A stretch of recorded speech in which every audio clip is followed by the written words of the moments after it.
Hola a todos, mi nombre es Ana Díaz, yo soy pediatra adjunta de la UCI y facilitadora de simulación, y en esta parte de la fase online vamos a dar unas breves pinceladas de lo que es el escenario de simulación y su diseño.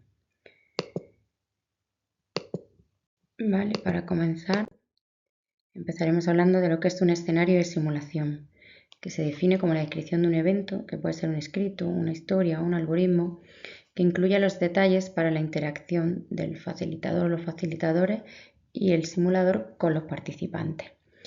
¿Vale? Esta es la definición técnica que está en el diccionario de simulación de medicina, pero a mí me gusta esta otra más, que es aprender de la vida antes de que suceda. Es decir, no practicar las cosas para que una vez que lo tengamos en la vida real, pues podamos hacerlo de una manera óptima.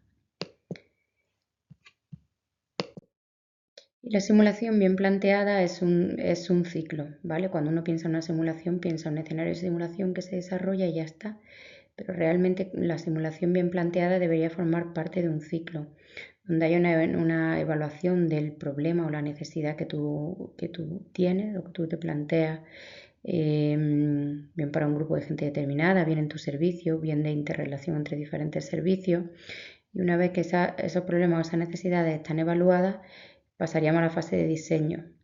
¿Vale? Una vez que está diseñada y que has diseñado bien un curso, bien una simulación aislada, varias simulaciones secuenciales en el tiempo, después habría que implementarla, es decir, realizarla, y una vez hecha, evaluar cuál ha sido el impacto real de esa actividad para ver si realmente has cumplido tus objetivos. ¿Vale? Entonces, de lo que vamos a hablar aquí va a ser fundamentalmente de la fase de diseño y de la implementación, que es donde se va a diseñar el curso y se van a diseñar los escenarios que se van a realizar para cumplir los objetivos.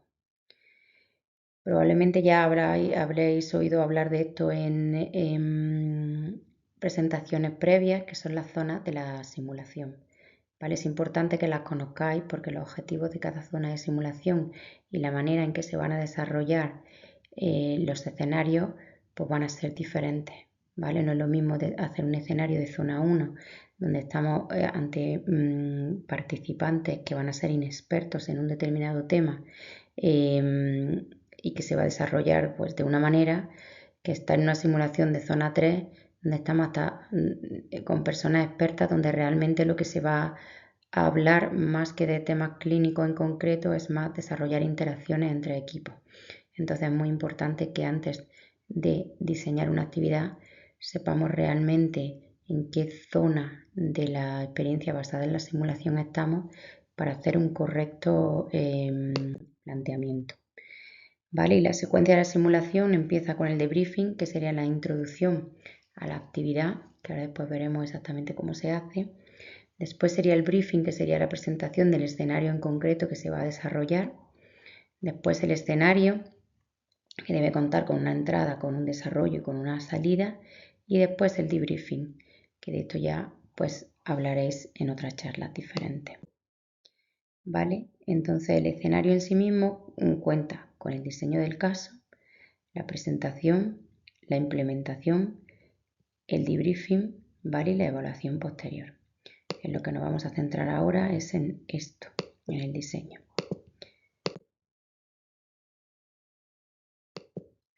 ¿Qué es importante a la hora de diseñar el escenario? ¿Vale? Pues primero, definir los objetivos de aprendizaje, que es realmente lo que tú quieres que aprendan tus participantes. Y para ello tienes que plantearte que cumplan los objetivos SMART, que ahora desarrollaremos. También es importante conocer el perfil del participante. Como ya he ido adelantando, no es lo mismo estar ante participantes que son expertos en una tarea a lo que se les va a enseñar pues una tarea sencilla. Por ejemplo, un residente que empieza en la UCI al que se le enseñe a poner una vía central, a que estemos hablando, por ejemplo, de interacción entre grupos no naturales. Por ejemplo, en un paritorio, la interacción entre matrona, ginecólogo, anestesistas, pediatras, en los que, por ejemplo, lo que se quiere fomentar sea la comunicación. Entonces es importante conocer exactamente quiénes son las personas que van a formar parte de ese escenario, porque para que el escenario tenga una verdadera fidelidad, cada uno de esos participantes debe de desarrollar la actividad que realiza en su vida diaria, ¿vale? Una vez que tengamos claro quiénes son nuestros participantes, vamos a desarrollar el guión sobre el que se desarrollará la simulación. ¿Qué son los objetivos SMART? Pues los objetivos SMART es un concepto extraído realmente de los negocios que dice que una vez que tú te planteas estos objetivos, estos deben ser unos objetivos específicos. Ya veremos que en el caso de la simulación debe ser entre 2 y 4, porque más sería imposible. Que sean medibles, ¿vale? Que tú puedas medir realmente esos objetivos si se están desarrollando, que se puedan conseguir, es decir, que estés planteando cosas realistas, ¿vale?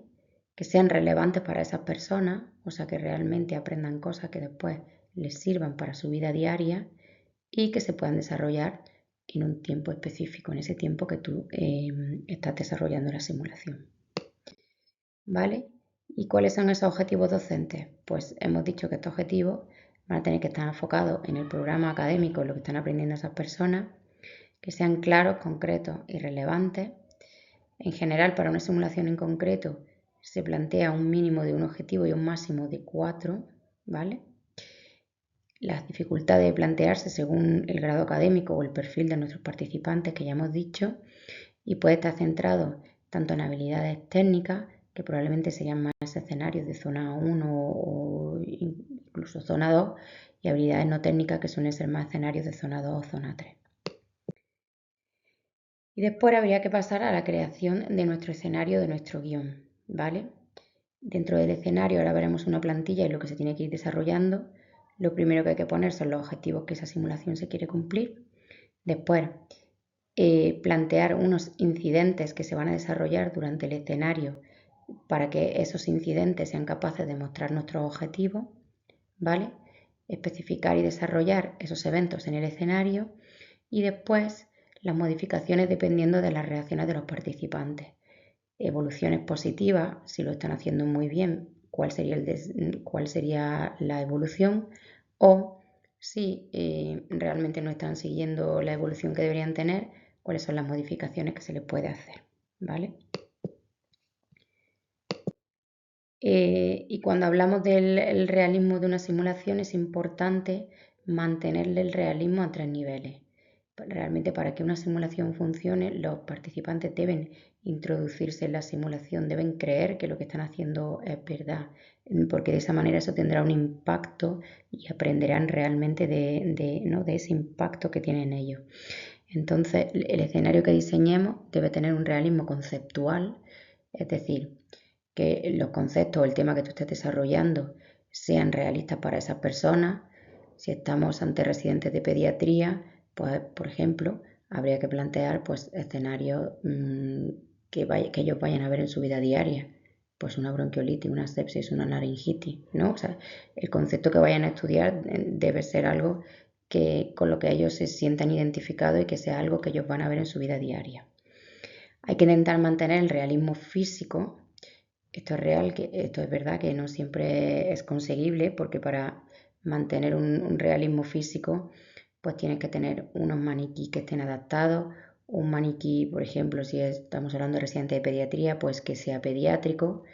Si es un escenario de un trauma, pues que tenga sangre, que tenga fracturas. Es decir, hay que intentar mantener dentro de lo que se pueda el realismo físico de la simulación, es decir, que cuando ellos entren y vean el escenario, los monitores, la cama, el paciente, les parezca que es realista, ¿vale? Y también el realismo emocional, es decir, si hay familia, si hay diferentes actores que intervienen, pues que todos estos mantengan un realismo emocional dentro de lo que, ¿no? de lo que pudiera ser el escenario. ¿Y cuál es la anatomía? Cosas que hay que tener importantes, pues inicialmente el paciente y el entorno. Si por ejemplo estamos desarrollando un escenario en urgencia, pues que el entorno se parezca a urgencia, que haya una pantalla parecida a urgencia, que el niño tenga una camilla parecida a la de urgencia, es decir, que tanto el paciente como el entorno sean realistas. El estado inicial, es decir, cuáles son las constantes de las que vamos a partir, cómo eso va a evolucionar y la respuesta según eventos previsibles. Es decir, yo quiero que este niño, quiero que los participantes intuben a este niño.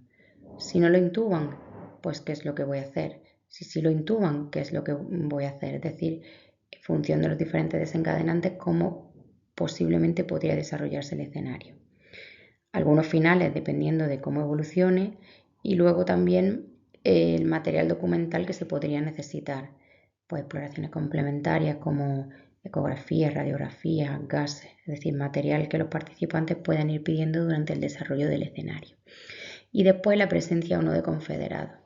Los confederados serían esas personas que están dentro del escenario que podrían aportar información a los participantes en un momento determinado. ¿Vale? A la hora de diseñar el escenario hay que diseñar también si habría confederados o no y cuál sería su papel. Esta es una plantilla extraída del curso de facilitadores del Sant Joan de Déu, que lo hacen en colaboración con el Boston Children's Hospital, que este es como uno de los mayores centros de simulación pediátrico del mundo y que desarrollan pues mucha formación para facilitadores a nivel de todo el mundo. Y aquí se desgrana un poco cuáles son todas las partes que hay que tener en cuenta a la hora de diseñar un escenario. No voy a entrar en hablar de esto porque esto lo desarrollaremos en la fase presencial, ¿vale? Esto será realmente lo que haremos en la fase presencial, que tenga una idea de todas las partes y de cómo se van desarrollando, ¿vale? Y ahora, una vez que lo hemos diseñado, ¿cómo lo vamos a desarrollar? Vale, pues como ya hemos dicho, siempre hay que empezar por un pre-briefing. Esto es un poco una actividad, digamos, para romper el hielo de la actividad.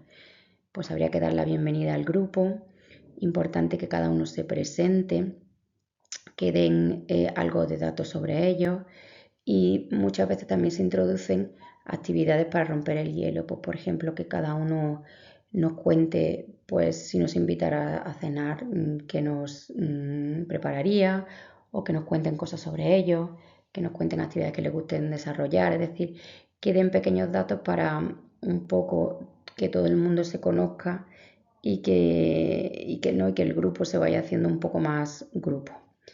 Después habría que hablar sobre la agenda y la logística, es decir, dónde están los baños, dónde está la habitación, dónde se va a desarrollar la simulación y un poco sobre la agenda, es decir, pues la simulación o la actividad que vamos a desarrollar hoy va a durar este tiempo determinado, vamos a desarrollarlo este tiempo determinado, utilizaremos tanto tiempo para la simulación, tanto tiempo para el debriefing, un poco para que la gente tenga un poco en mente cómo se va a desarrollar la actividad. Y después pasar a lo que es el briefing, ¿vale? Durante el briefing ya es hablar del escenario que van a desarrollar. Siempre clarificar que las personas que están allí van a desarrollar los roles que ellos desarrollan en la vida habitual, porque si desarrollaran roles diferentes a los de su vida habitual ya estaríamos perdiendo fidelidad. Expresar la suposición básica. La suposición básica es que todas las personas que vienen a una simulación son personas inteligentes, que son personas capaces de desarrollar su trabajo, que vienen aquí porque todos quieren aprender y todos son capaces de desarrollar la actividad que vamos a hacer y están perfectamente preparados. Esto sirve para dar la base de lo que se llama seguridad psicológica, es decir, explicarle a todos que la simulación no es un examen, que no vienen a ser evaluados, que realmente todo el mundo está allí con el mismo objetivo de aprender y mejorar en su trabajo, ¿vale? Y explicarles que siempre todo se va a hacer desde la curiosidad y desde el respeto. También explicitar que todo lo que ocurra allí va a ser totalmente confidencial, que la información que allí se comparta no debe salir de allí. Y luego enseñar un poco pues la sala, los maniquíes, los equipos de simulación y explicar un poco lo que los maniquíes son capaces de no hacer y la información que pueden pedir y que se les puede dar. Una vez que hemos hecho eso, pues pasaríamos a iniciar el escenario. Siempre antes de iniciar el escenario hay que comprobar que todo está preparado y si contamos con técnicos pues siempre comprobar que la comunicación con el técnico está presente, que funcionan los micrófonos o lo que vayamos a utilizar para comunicarlo con los técnicos.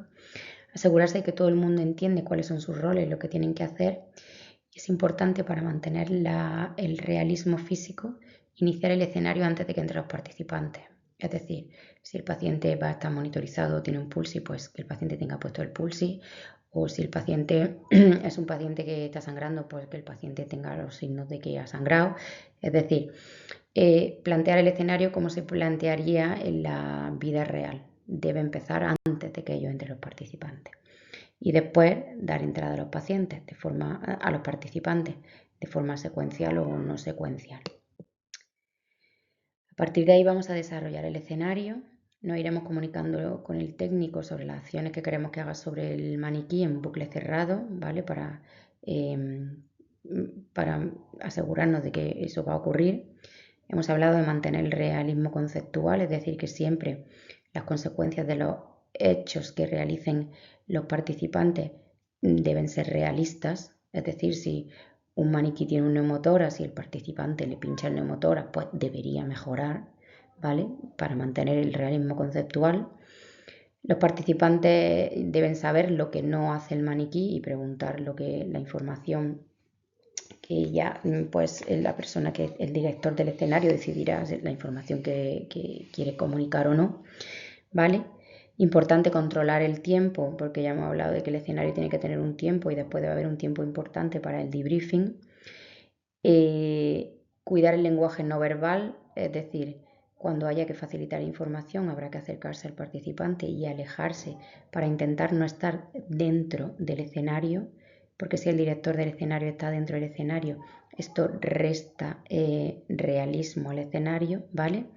Y estar preparado a las potenciales preguntas y respuestas o peticiones de los participantes. ¿Y cuándo se finaliza el escenario? Pues es importante que el escenario se finalice, sobre todo no de una manera súbita, ¿vale? Porque eso dejaría a las personas un poco, o sea, eso restaría realismo a la simulación.